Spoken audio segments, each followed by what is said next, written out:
This is the ring seal smoke repair. Hopefully it'll repair something. This wasn't that expensive, but look at this gummy.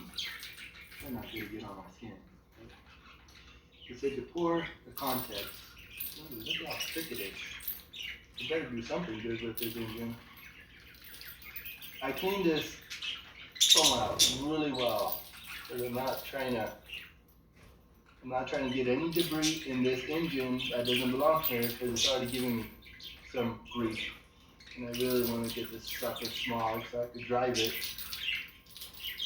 to and from work at least. Not too far.